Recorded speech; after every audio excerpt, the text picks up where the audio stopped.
Imagine waking up one morning to find that the prices of goods and services have skyrocketed overnight. For many of us, this is a nightmare scenario. But for economists, it's a fascinating puzzle to unravel. The recent surge in the Producer Price Index, PPI, has left many wondering, will this lead to a jump in the Consumer Price Index, CPI? The answer is not a simple one, and the evidence is mixed.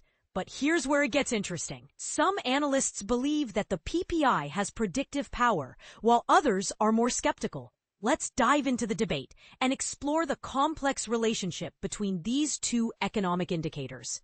The PPI measures the average change in prices of goods and services sold by producers, while the CPI measures the average change in prices of goods and services consumed by households.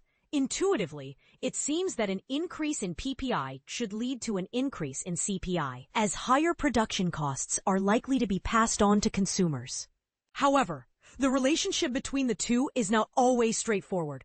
Clark, 1995, argued that PPIs do not provide additional systematic predictive power, while Caporale et al. 2002 used a multivariate approach to conclude that PPIs do lead CPIs in G7 economies.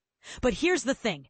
These findings may not be applicable in the current economic environment, and the updated versions of the PPI may have changed the dynamics. More recent analyses suggest that the PPI does contain predictive power, particularly when it comes to certain categories of goods and services. Williams, 2024, identified several weighted disaggregated PPI series that unidirectionally influence or cause consumer price inflation, providing valuable information for forecasters and policymakers.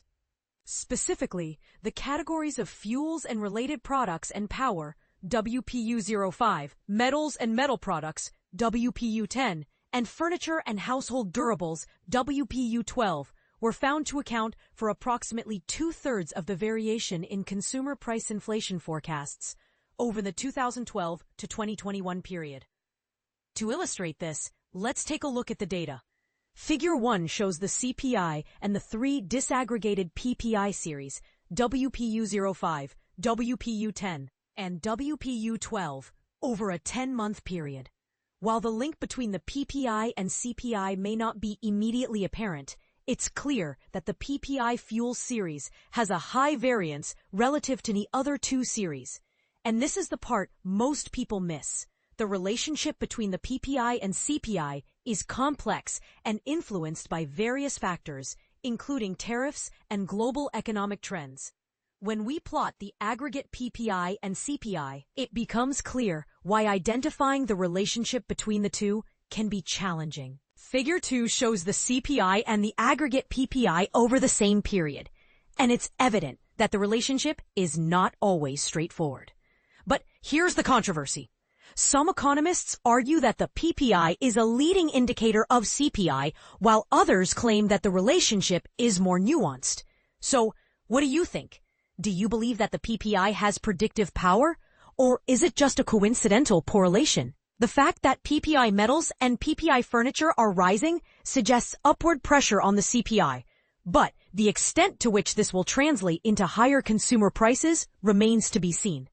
As we move forward, it's essential to keep a close eye on these economic indicators and consider the potential implications for monetary policy and the broader economy.